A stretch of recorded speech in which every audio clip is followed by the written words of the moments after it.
shall be signs in the sun, and in the moon, and in the stars, and upon the earth distress of nations, with perplexity, the sea and the waves roaring, men's hearts failing them for fear, and for looking after those things which are coming on the earth. For the powers of heaven shall be shaken. One man, one microphone, one mission, one message. True News, the only newscast reporting the countdown to the second coming of Jesus Christ. And now for the most powerful hour on radio, here is end-time newsman, Rick Wiles. This is True News, 1 hour of uncensored news, views, and commentary. Welcome to the program. I'm Rick Wiles. Investigative research author Tom Horn will join me in 10 minutes to discuss the resignation of Pope Benedict XVI and the St. Malachi prophecy that the next pope will be the last pope before the end of the world. I have a request for every person who feels spiritually connected to this ministry. The executive committee of this ministry will meet this Friday and Saturday to prayerfully consider our next phase. We will discuss how we will expand and improve the True News program, including adding a video feed from our headquarters. We will also discuss the development of the new website that is underway right now. And we will discuss the logistics of launching the Flowing Streams global media platform this year. The platform will include digital video and audio programming content in multiple languages, plus electronic and print content in multiple languages. The mission is to establish a digital electronic communication system worldwide to nourish the saints during coming days of tribulation. I like to envision it as an electronic feeding tube or multiple tubes coming out of our headquarters and pumping life-giving nourishment to starving Christian sheep throughout the world. Now, the Flowing Streams vision is far too big for me to accomplish alone. It must be a divine work of the Holy Spirit. And I don't have time today to discuss the vision in detail, nor to share with you some of the things the Holy Spirit revealed to me several years ago about the changes coming to the world's economic system and how the financing of global evangelism and missionary work will be greatly changed. Over the next several weeks, I will set aside time in a future program to talk at length about this great vision. For now, the leadership team of this ministry needs your intercessory prayers for this Friday and Saturday, that the Holy Spirit's instructions and wisdom will be made known to us, and that we will have a very clear direction about the steps to be taken in the coming months to implement the vision, and that there would be unity and harmony and peace among all the members of this ministry's leadership team, and that we would move in unison under the direction of the Holy Spirit. Now, I know that prayer really makes a difference. When I went away last November to the island of St. Kitts for a week to be alone with God, many of you prayed, and I felt a supernatural peace envelop me that entire week.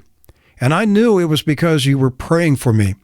So I'm asking you to pray this Friday and Saturday during the morning and afternoon hours for the executive committee meeting to discuss God's plans for this ministry. Thank you very much.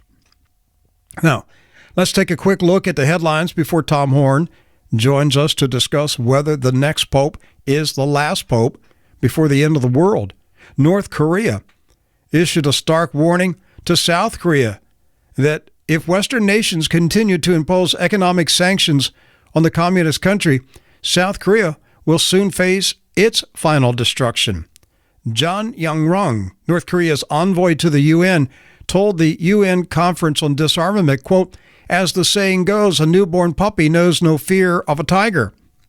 He said South Korea's erratic behavior could only herald its final destruction, end of quote. Now, on yesterday's program, I connected the dots to 7 or 8 things that have happened in recent days. First, the 10-ton space rock that exploded over the Russian city of Chelyabinsk. It just happens that there is a missile factory in Chelyabinsk where the North Koreans are being trained to build and launch ICBMs. Also, North Korea tested a rocket engine for a new long-range ICBM the day before it detonated a nuclear bomb. The chief of Iran's top-secret nuclear program was in North Korea to watch the detonation. Japanese news media reported that Iran paid tens of millions of dollars to North Korea to allow their scientists to have seats at the test site to watch the explosion of the North Korean bomb. In fact, some news agencies in Asia are reporting that what was really tested by North Korea was not a bomb for North Korea, but the North Koreans had been hired by Iran to build and test a nuclear bomb for Iran. And that's why the Iranians were there. It was their bomb being detonated. Also, the North Koreans are planning another nuclear test in the near future. Secretary of State John Kerry snubbed for over a week by Russian Foreign Minister Lavrov, who refused to return his phone calls. Plus the statement by Vladimir Zhirinovsky, the Russian politician, who said it wasn't a meteorite that hit the city, but a U.S. space-based weapon. And then also the fact that Russian nuclear bombers flew around the island of Guam in the Pacific. I think we have to reasonably consider the possibility that it wasn't a meteorite that hit Chelyabinsk.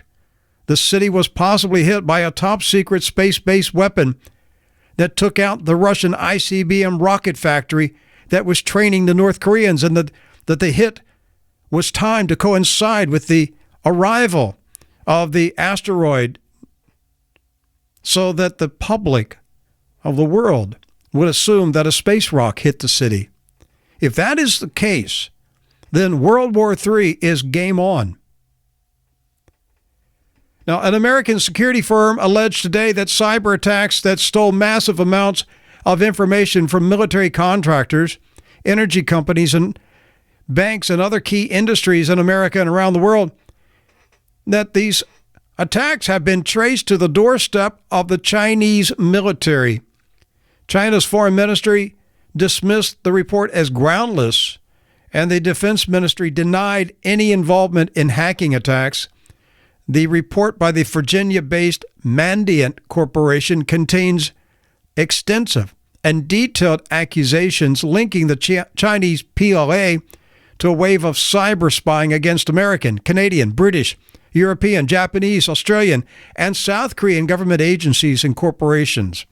Mandiant said it traced the hacking back to a neighborhood in the outskirts of Shanghai that includes a drab white 12-story office building run by Unit 61398 of the People's Liberation Army. The unit has systematically stolen hundreds of terabytes of data from at least 140 organizations, according to the report by Mandiant Corporation. And a Saudi news website reported that a top Syrian intelligence official planned to assassinate the Vatican's ambassador to Syria following his outspoken criticism of President Bashar Assad's government last week. The alleged assassination target was Catholic Archbishop Mario Zanari, who gave an interview on Vatican radio following his visit to Syria. The Saudi news outlet said that the head of Syria's Air Force Intelligence Directorate, Major General Jamil Hassan, held a closed meeting with leading Islamic clerics, including Syria's Grand Mufti Ahmad Badar Hassoun. General Hassan suggested assassinating Archbishop Zanari on the Damascus to Beirut road. And dictator wannabe Barack Obama has pushed out another high-ranking general. Mr. Obama announced that General John Allen prefers to retire rather than be named NATO's Supreme Commander in Europe. I'm Rick Wiles. You're listening to True News. Reporting the countdown to the second coming of Jesus Christ, you're listening to True News, the end-time newscast.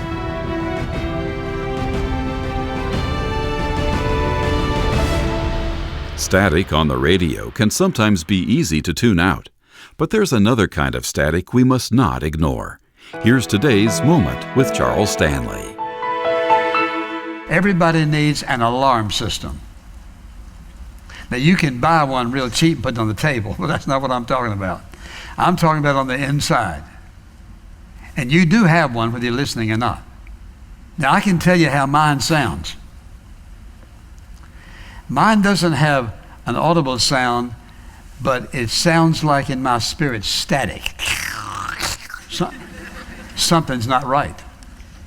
When I get static in my soul, I know I'm heading in the wrong direction. I'm thinking the wrong thing. I need to back off and say, okay, God, what are you saying to me? You say, well, God doesn't operate in my life that way. Yes, He will. Your static may not be the same mine is, but what He does, it's that sense of uncertainty, that sense of lack of assurance. Can't put your finger on it. You can't exactly name it, but you know it's static. And every time I have ever violated that, it was the wrong thing to do. Because listen, God has given you a conscience, and He's given you knowledge and understanding. And if you have a relationship with Him, listen, if you want your alarm to work every single time, obey God. Commit yourself to live obediently to Him, and you know what He's going to do? Anytime you're heading the wrong direction, static comes on. Why? Because He loves you. And because He cares for us, and that's why we're to seek Him continually. And I can't think of anything in my life that's important at all that should leave out of my relationship with Him. Because listen, He's so willing. He's so willing to accurately guide you in every single decision you make. And a commitment to obedience benefits only those who are in a relationship with God through faith in Jesus Christ. Learn more when you click All Things Are New at intouch.org.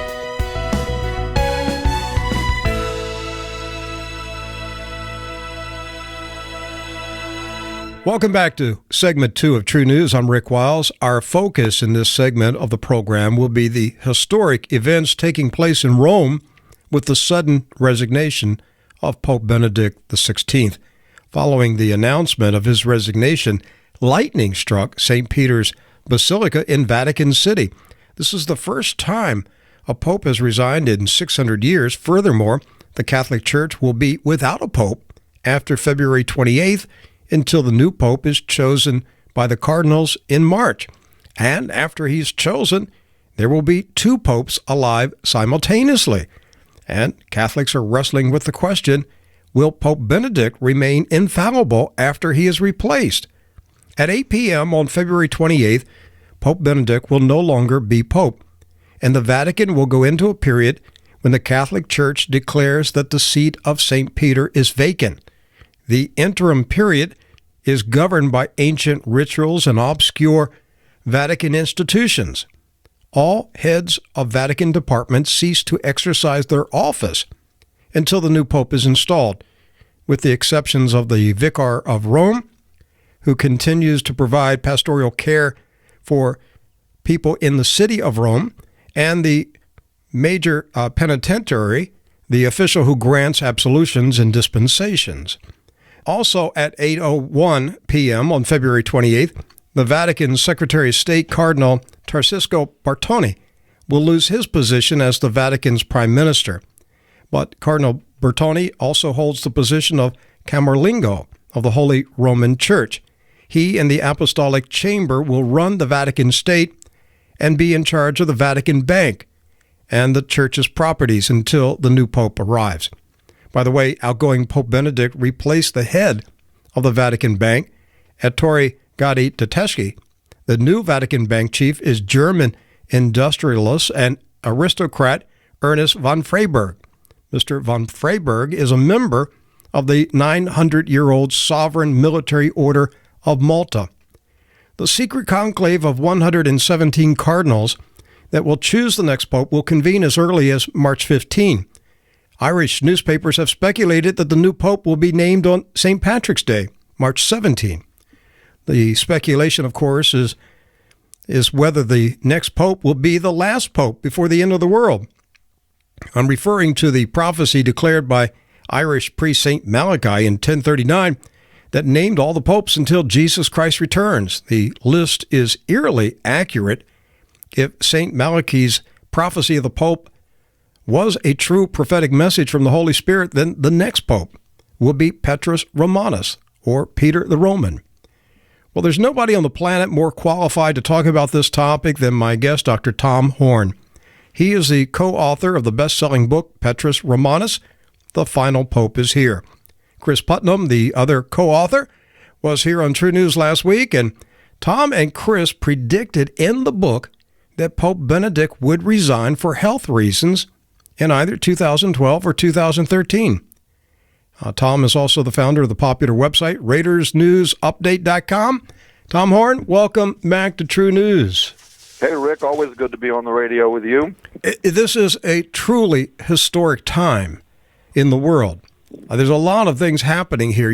Whether you're a Roman Catholic, Protestant, Orthodox, or whatever, the fact is there are 1 billion Roman Catholics in the world. The Pope is not only a major religious leader, but he's also the head of state with embassies around the world. So you can't ignore what is taking place. This is truly a significant development in the fact that we're going to have 2 popes alive at the same time. There's a period of time where the Vatican is without a pope. And then we have this St. Malachi prophecy that the next pope could be the last pope.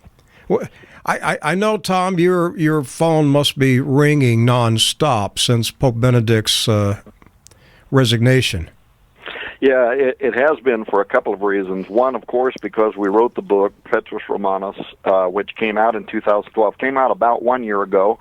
You and I actually did a show or two on it at that time, and came out in March or April of last year. That's how good my memory is. I wrote the book, don't even know when it came out. Gray hair, right? But yeah, and in that book, well, we did a couple of things. One, we speculated that Pope Benedict would step down in March or April of 2012. Now, we won't have time on this show to go into all the point-by-point reasoning behind that speculation. And then we concluded that if he didn't retire in March or April of 2012, we believed that he would retire sometime before the end of 2013. It turns out, oddly, that we were right on both occasions. We found out just this last week when he turned in his resignation, the New York Times interviewed the editor, Giovanni Maria Vian, who's the editor for the El Observatorio Romano, right, which is the paper that's owned by the Vatican. And we found out that the Pope actually turned in his resignation in March of 2012, right when we said that he would, but they kept it secret. In fact, only a handful, 6 or less, cardinals were even aware that he had turned in his resignation. That's why so many of them were actually taken off guard by his announcement this year in 2013. So we were right. Now people have been calling me. We're doing all these radio shows. There's movie deals. The people that produce the Terminator movies want, rights to produce a movie based on the book. All this stuff's coming at us. And but one thing I want to poo-poo right now, and that is people been referring to me as a prophet, and I don't accept that. I'm not a prophet. All I am is a Rick Wiles kind of analytical guy who, takes all of the known material, puts it all in a pile, and tries to make sense out of it. And sometimes what I do is guess. You're a dot connector. You just do what I do. You connect dots. Yeah. And that's what we did. We connected the dots. That's why if we would have been true prophets, we'd have said on March, this date, that's when he's going to retire. We didn't do that. You wouldn't have to do all the research if you're a prophet. Well, there was research that there was a couple of key pieces. Was one, his birthday was coming up in April. The Pope himself, Benedict, had argued last year that it would be okay for a Pope to step down if he got to the point where he was no longer capable of fulfilling his duties as the pontiff. So first, that was the first red flag that went up, that he might be considering abdicating the throne of Peter. Secondly, his brother, who is a priest, was pushing for him to step down on his birthday, which was in April. But far more metaphysical was the 60-plus-year-old codex that we had actually discovered. This had been in obscurity for decades. Nobody was even aware of it, and it was called The Mysterious Prophecy of the Popes, which was written in French by a Jesuit who was an academic for Rome. He actually taught in their universities in Eindhoven, Belgium. But he wrote this book, 1951. It was published, and then 1952, just a few months later, he died. And that's why his book fell out of print, fell into obscurity, was written in French, so the English-speaking world wasn't even aware of it anyway, and few people in France were. But we found it. We tracked it down. We found it. There was only 2 printed copies known to be in existence. We negotiated one through a university, scanned it, had it we translated it into English. And René Thibault, the Jesuit codebreaker for Rome, he was a mystic. He was a Catholic mystic. He was a seer. He was also a scholar and a mathematician, and he was a codebreaker. And so his unique perspective on the prophecy of the popes, he was a true believer that it was an inspired prophecy. His work was genius. We spent a lot of time in the first part of our book, Petrus Romanus, providing this information to the world. Since then, we've had Italian media that have contacted us to get a copy of that book because they can't get it either, and we've sent it to them. And it's just an astonishing work, but he is the one who found codes, anagrams, inside the prophecy of the popes that led him to conclude that the next to the last pope, which was Pope Benedict, that this pope would step down in March or April of 2012. So there's a lot of stuff here that raises intrigue around what the Pope Benedict was saying, what his brother was saying, and then what this codebreaker who died 60 years ago had predicted. Tom, are you? I want to make sure I'm following you. Are you saying that this Jesuit seer who died 60 years ago said that this pope would resign in 2012? He said that the seat would open for Petrus Romanus in March or April of 2012. Oh, okay. Now you're freaking me out, Tom. Yeah, we amazing. We translated this into English, and by the way, for everybody that buys the book Petrus Romanus, we were only going to do this for a little while last year, and then we decided to just make it permanent. We've been providing a DVD that has literally thousands of pages of documents, but what a lot of people are wanting the DVD for is it has in French and in English the works of René Thibault called The Mysterious Prophecy of the Popes, published 1951. And this guy, he was astonishing. First of all, Rick, he makes a compelling case that regardless of from what source it was inspired, so in other words, you could say it was divinely inspired, demonically inspired. He doesn't get involved in that. He doesn't care what you think about that. He himself believed that it was divinely inspired, but he's really not argumentative. Then he takes this very complex mathematical, cryptographical, anagrammatical, even solar activities. This is a very complex book from an academic, and shows from multiple angles, not just one angle, multiple angles that point to one date in particular, when the next to the last pope would resign, opening the seat for the throne of Peter to Petrus Romanus. And he said it's 60, actually now, it was written in 51, so what is that, 63 years ago, that he said this would happen in March or April of 2012. And we chronicle all of that in our book, Petrus Romanus. Tom, how do you account for the Jesuits' accuracy in that prediction? Well, 2 things. One, it could be the prophecy was truly inspired and that he himself was truly inspired in breaking it down and coming to the knowledge about when that seat would open for Petrus Romanus. We took kind of the same angle. We actually took a critical view of the prophecy of the popes pre-1595 when it was published. We think that somebody tinkered with the original document, but 1595 it's published by Arnold de Wyan in his massive 1,800-page book Lignum Vitae, and from that time and forward, some of these prophecies have been astonishing. So, how was he correct? And how have these prophecies since that time until now seemed to play out as correctly as they have? Well, what you have to understand, your listening audience, is this. You may have read recently on the news where some media are saying that the prophecy of the popes has never been accepted by the Vatican, and that academics for the Vatican reject it as a hoax. Now, the problem with saying that is that's only partly true. There were some Jesuits, especially among the Vatican, who wrote about the prophecy of the popes as being a hoax. But there were also Jesuits like René Thibault who believed that it was not a hoax, that it was real. And we, in our book Petrus Romanus, we list significant numbers of Catholic academics who have believed in this prophecy for a long time, including cardinal electors who even tried to manipulate particular popes so that they would be seen as fulfilling the prophecy of the popes. And this going back over a long period of time. So this then is the question. Is the prophecy accurate in a supernatural sense, that it foresaw who these popes would be, or is it something that some of the College of Cardinals for hundreds of years have been using as a roadmap? In other words, for some reason they put stock in it, and therefore they're electing popes who in some way or the other could be seen as fulfilling the prophecy of the popes. One way or the other, something like that is happening here. Tom, for the benefit of listeners who don't know about, say, Malachi's prophecy, again, year 1039, give them a very brief description of the prophecy and what it says about the last pope. Okay. This is a prophecy. It was hidden for hundreds of years inside the highly guarded vaults of the Vatican Library. Saint Malachy, to whom it is ascribed, was a Catholic priest in the 1100s in Armagh, Northern Ireland, who gained fame. Later, he was raised to sainthood. He was considered to have the gifts of healing and prophecy. And according to the legend, in 1139, he went to Rome to meet with Pope Innocent II on church business.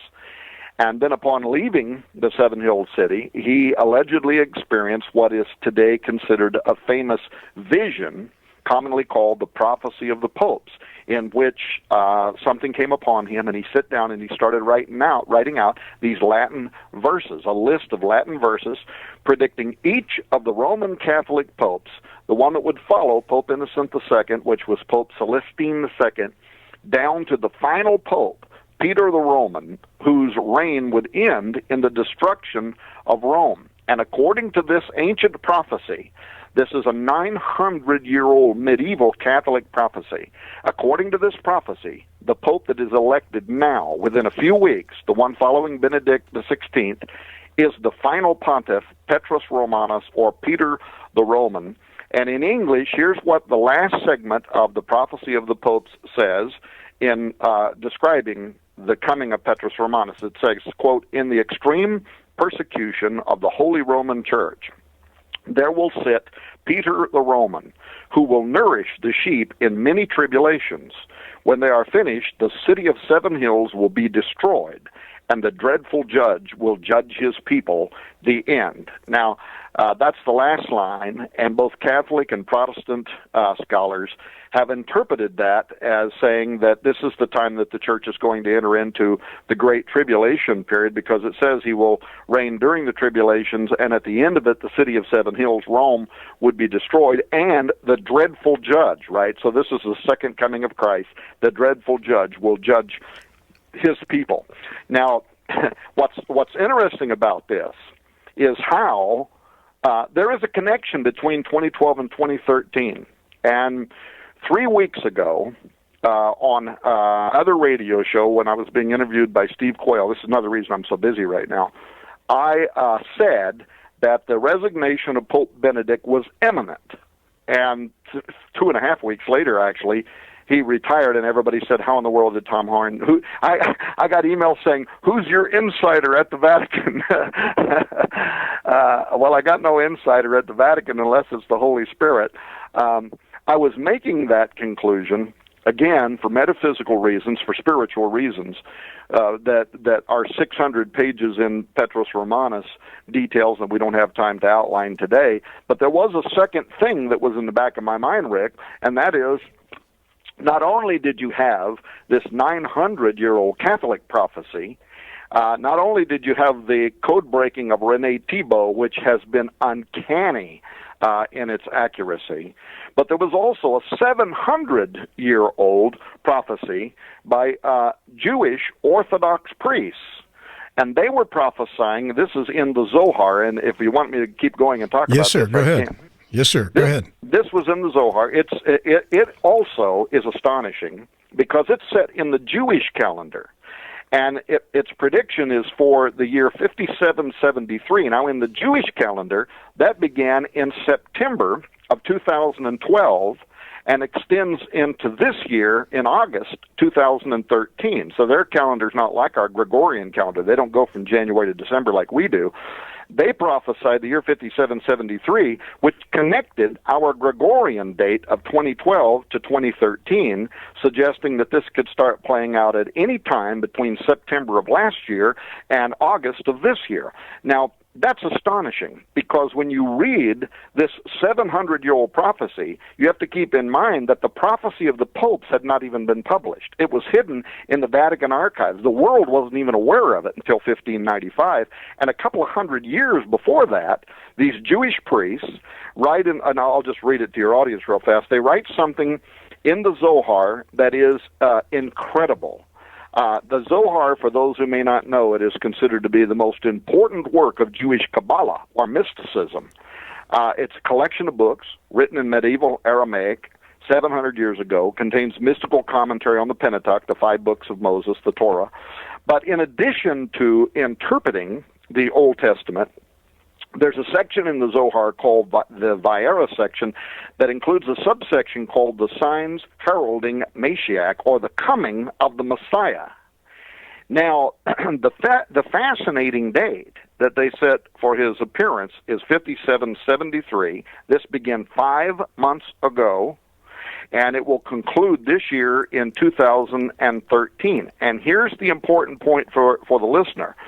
Given the rejection of Jesus by Orthodox Jews as Messiah, Christians would understand this prophecy in the Zohar as heralding the coming of the Antichrist sometime between 2012 and 2013. Now, I'm going to be writing a lot about this in coming weeks, because you had the election of a U.S. president in 2012. You had the resignation unofficially, well, actually officially, but unknown to the world, secretly, at the Vatican of the Pope in 2012. But in 2013, you have the President of the United States, following his inauguration, going to Israel preaching peace, peace, at the same time that we're having the conclave in Rome to elect who, according to these prophecies, is going to be the final pope. And both of these prophecies, unknown to their individual authors. The Zohar, unknown to the writer of the Prophecy of the Popes, because it was written hundreds of years later. The Prophecy of the Popes, unknown to the writers of the Zohar, because it was concealed inside the Vatican archives and not published until after the Zohar prediction. And yet one is saying that the Antichrist will appear in between 2012 to 2013, and the other is saying the final pope will appear between 2012 to 2013. So I'll just quickly read you the prophecy, because I realize I'm going on and on here. No, go ahead. We have plenty of time. Go ahead, Tom. Okay, here's what it says. And the other thing to note about these prophecies is that both of them sound almost identical in their descriptions of how Rome will be destroyed, though one of them is talking about the appearance of the Antichrist and the other is talking about the appearance of the final pope, who some, including some Catholic writers, believe to be will be an antipope. He will serve the position of the false prophet, a biblical thing. So here's what it says. In the year, I'm quoting now, in the year 5773, the kings of the world will assemble in the great city of Rome. Now, let me stop from the quote for a moment. The only time, Rick, unless you can tell me some other time, the only time we could imagine that representatives of all of the nations of the world would be gathered in Rome at the Vatican City would be during a conclave. There's no other time that I know that all of the nations of the world would gather in Rome. And how do you explain that as all the nations of the world? Well, what this says is the kings of the world will assemble in the great city of Rome. So I interpret this as, if I send my ambassador, he represents me. So all of the nations of the world are going to have representation. Some of the nations, of course, it's the king, it's the leader, it's the president, it's whoever is going to physically, literally travel to Rome during conclave. Others will send their ambassador, but the ambassador represents the king. So there will be representation of the kings of the world assembled in the great city of Rome. So let me start over. Here's what it says in the Zohar. In the year 5773, the kings of the world will assemble in the great city of Rome, and the Holy One will shower on them fire and hail and meteoric stones until they are destroyed, with the exception of those who will not yet have arrived there. Now, isn't that interesting? Because what it's describing is something's going on in Rome. Representation from all of the nations of the world are going there for some reason. Some of them haven't yet arrived, when all of a sudden fiery objects start falling from the heaven, and it destroys those who would come down. Now, I'm not saying that this is going to happen, but what I'm saying is this almost seems to be describing a terrorist attack during a conclave. That's what it seems to be describing. Now, if it turns out that that's not what happens, I'll be thankful that a lot of people didn't get killed. Tom, is this the same prophecy? Over the years, I've read various Catholic prophecies that talk about the cardinals fleeing, the Pope and the cardinals fleeing Rome because the city is burning. Yes, there are. Well, first of all, we're talking about two different things. I'm reading a prophecy from the Zohar. Mm-hmm. Okay, so that's the Jewish Kabbalah. That's the Yes. Jewish prophecy that was made 700 years ago. And what I'm saying is, it sounds astonishingly like the Catholic prophecy. Yes, okay. And it also sounds like the last line in the prophecy of the popes, where it says that the final pope will reign during the tribulation, and when that's finished, Rome will be destroyed, and the great and terrible judge will judge his people. This one from the Zohar also mentions Rome, says the kings of the earth are gathering there, and the Holy One showers on them fire and hail and meteoric stones. And then listen to what it says. These will commence. Now, okay, whoever survives, because it says, with the exception of those who haven't yet arrived there, these will commence anew to make war. And from that time, the Messiah will begin to declare himself. And around him there will be gathered many nations and many hosts from the uttermost parts of the earth. So this prophecy gives us very specific details. One, representation from the nations of the world are going to be gathered in Rome. Secondly, fiery objects are going to fall on them from heaven. The only ones that aren't going to be killed were the ones that were en route there and hadn't yet arrived. Then the nations of the world are going to respond to whatever this was with war. That's why I don't think this is talking about meteors. That's why I think this is more likely talking about a terrorist attack on the Vatican during a conclave. And again, this is all speculation. I'm just trying to read into what I'm seeing here. But that from that moment forward, the Messiah is going to begin to declare himself, which in evangelical and Catholic interpretation would not be the Messiah per se. It'd be the Antichrist. It'd be a false Messiah. So you have a 700-year-old Jewish prophecy that, with using language that sounds almost identical to the Catholic prophecies that depict an end times event in which the final pope arrives, Rome is destroyed, and we experience the Great Tribulation period on earth. Tom, a few minutes ago, you mentioned the fact that the conclave to choose the new pope will be taking place approximately the same time that Barack Obama will be making his visit to Jerusalem.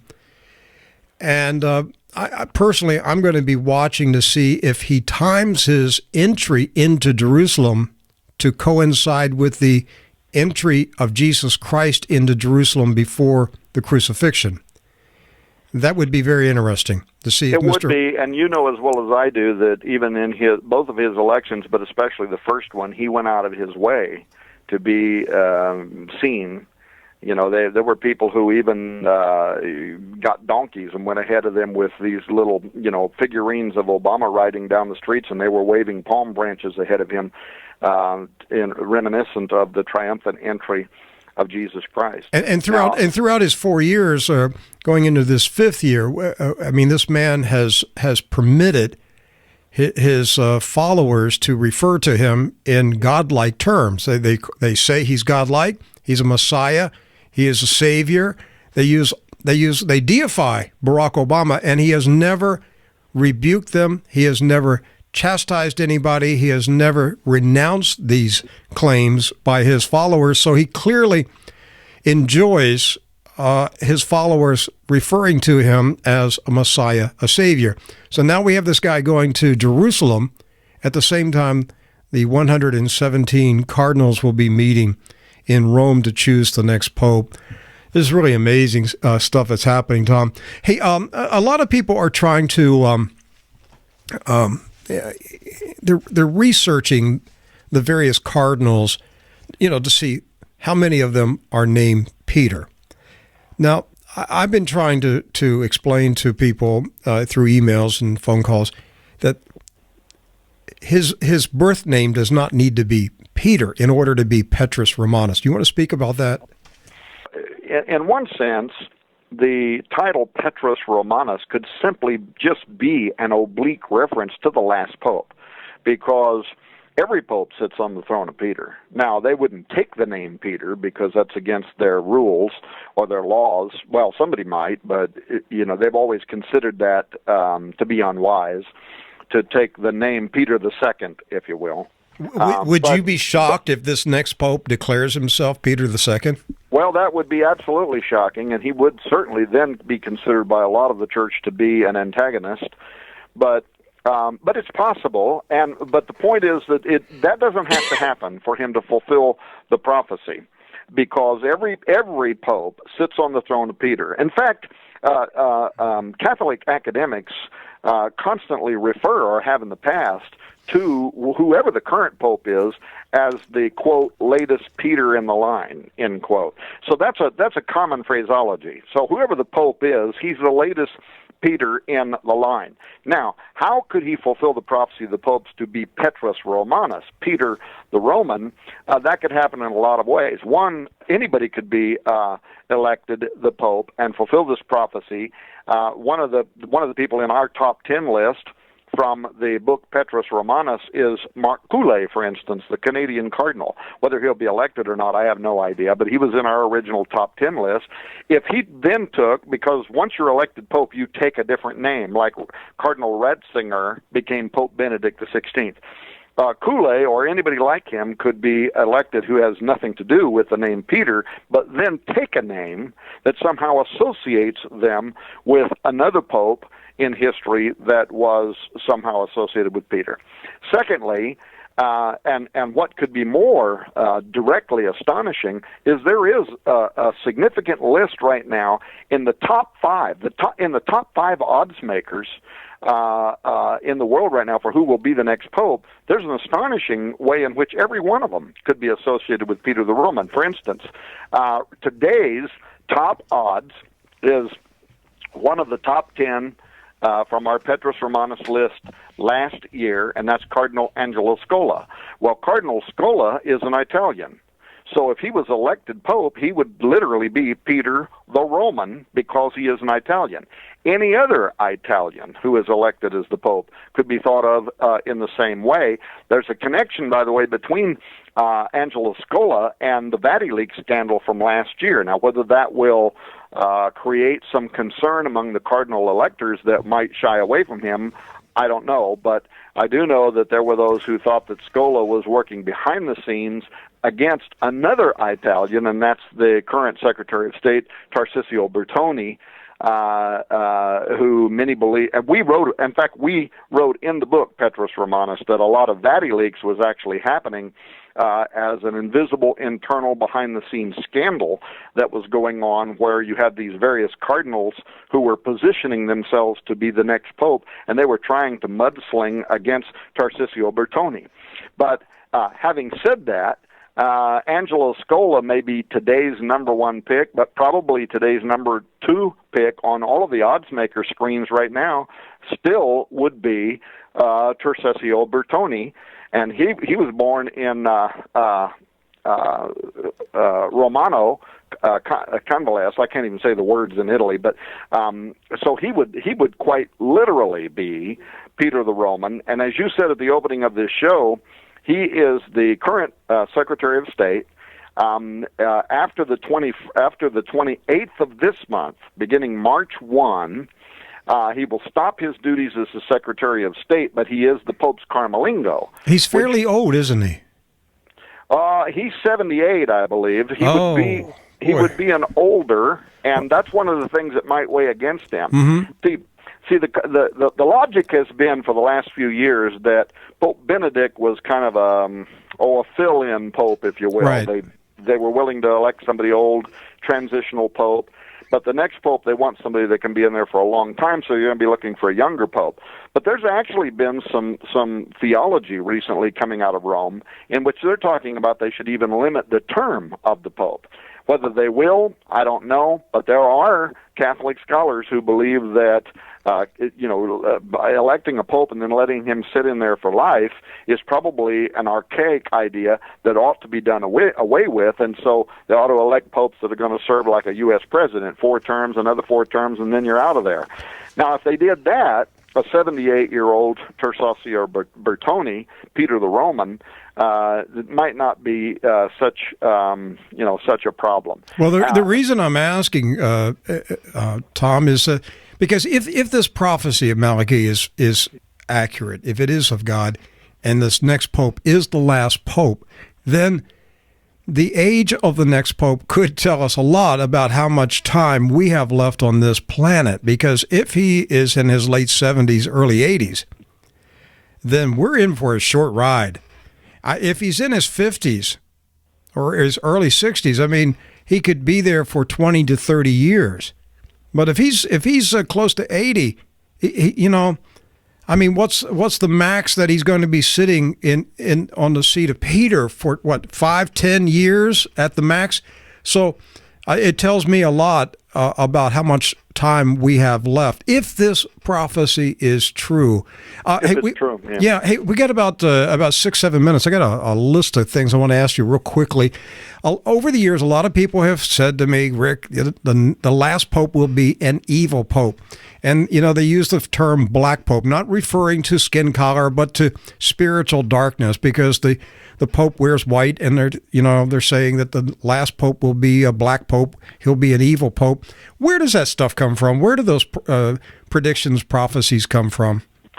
Well, both from turn-of-the-century Protestant writers and also from some Catholic writers. I mean, we provided a huge list of Catholic writers throughout time who predicted that at the end of time, Rome would become apostate and an anti-pope would be elected who was under the influence of Satan.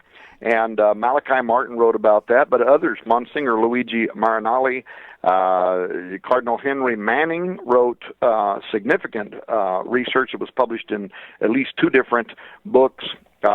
Bishop Salvador Zola, Frederick William Helly, just numerous ones have written over the years that this final pope would be under the influence of Satan, and that he won't be a true pope. In other words, he's not going to truly represent the Catholic Church or the true believers. He's going to be an anti-pope, and he's going to seize the throne, and he's going to use it for his own diabolical purposes.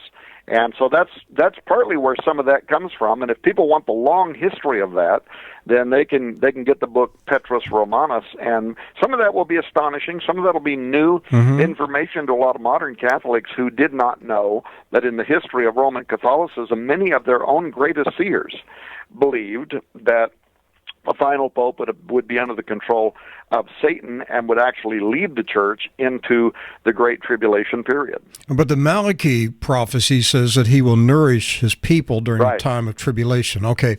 Somewhere, I don't know where, I read this over the last couple of days as I was preparing for this conversation with you. Somewhere I came across a connection to Patrick. Is there a connection to Patrick and Petrus Romanus?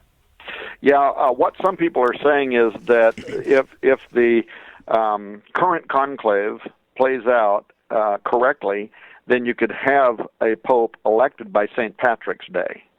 And that's where they're making that connection. No, somewhere I saw something in history that there was some connection to the name Patrick, to Petrus Romanus. Yeah, only that the Catholic priest, St. Malachi, was Irish, And so a lot of the Irish have written about these prophecies over time, and there might be some oblique references out there. Okay, yeah, and the Irish newspapers are real excited that this decision is going to be made on March 17, St. Patrick's Day. It may be. Now, let me pose another possibility to you. First of all, the news right now is saying that they may rush the conclave, that they may, just immediately upon, March 1, start the voting process for a new pope. Well, if they do that, they're going to have to break Catholic rules around the election of a pope, which says they have to wait for 2 weeks, have to wait for 15 days. If they do rush it, I can tell you right now that whoever's elected as pope, there's going to be a lot of Catholics who accept that he is an anti-pope because he was elected contrary to the rules for electing a pope. So if they can't start until the 15th, and they got to have a pope elected by the 17th, that's a very short period of time. It's possible, it might happen, but it could drag on for some time.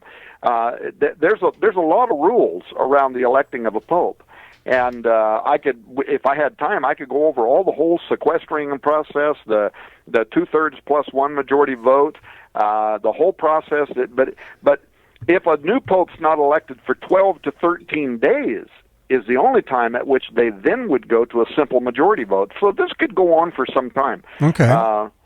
Tom, do you have any thoughts on this news that the outgoing Pope Benedict appointed the German industrialist Mr. von Freiberg to lead the Vatican Bank? He is a member of the Knights of Malta. Yeah, and I might write something about that at some point. The Knights of Malta have been thought for some time to be connected to covert intelligence Western operations. Whether that's true, we'll just have to wait and see. The Vatican Bank has had a lot of problems for some time. There's also questions about whether Pope Benedict stepped down to keep himself. Was forced out basically by the bank to keep himself from coming under criminal prosecution, not just for issues related to pedophilia and the protecting of certain cardinals who may have been, abusing, or priests who may have been abusing children, but there might be something beneath the surface here. Well, the Vatican Bank, earlier. A few months ago, they were cut off from the international banking system. You couldn't even use. You couldn't use you couldn't withdraw money from an ATM in Vatican City, for a period of a couple months because they're being sanctioned by the international banking system. Right. Yeah, and there's one other thing. We're not going to have time now to talk about it today. I probably should come back and talk to you about it after the conclave. And this is like out there in some people's mind.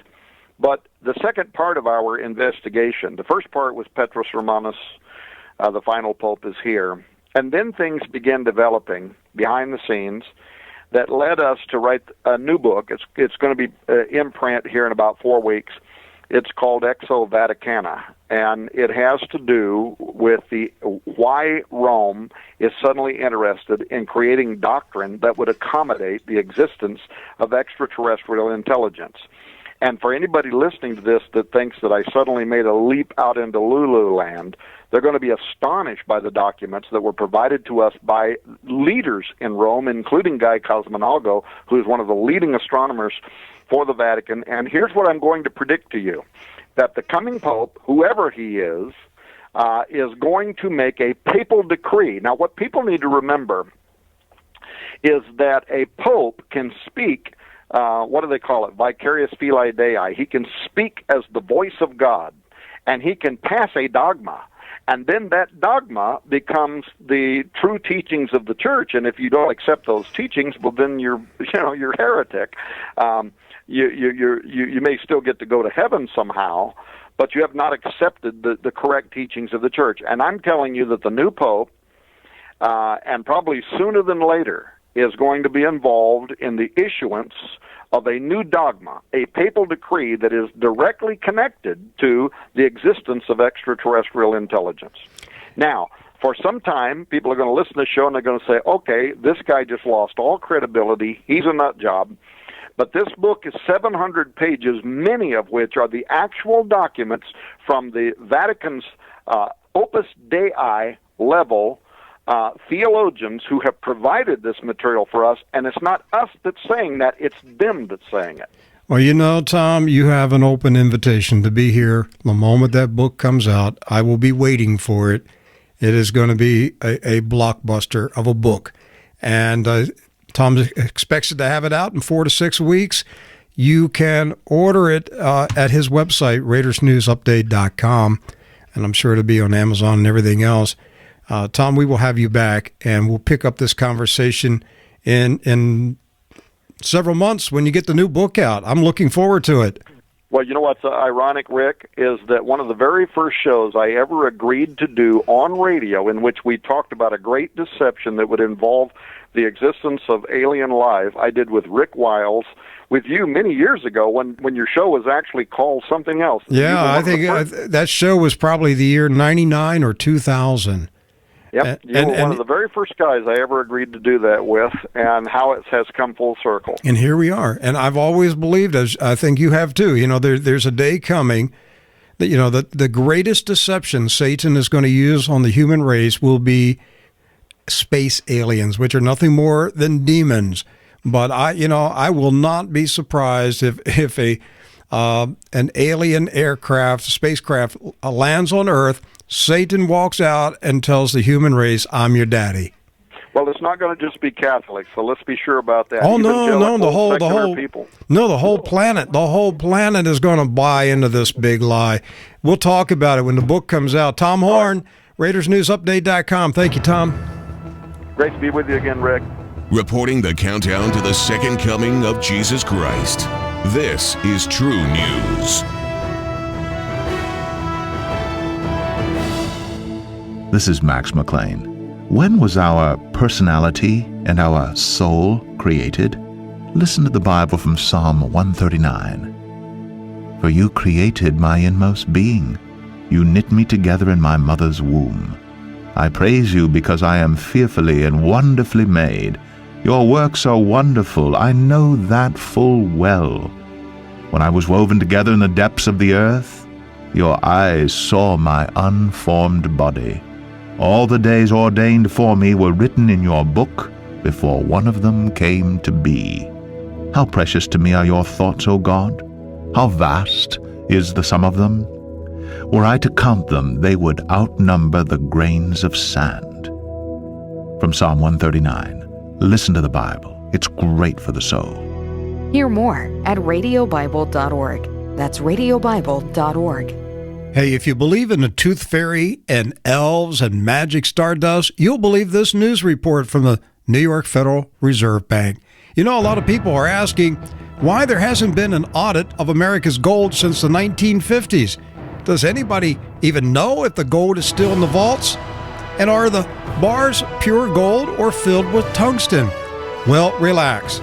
The New York Fed issued a report declaring that the gold in the vault underneath Manhattan is not only there, but it's purer than anybody ever believed.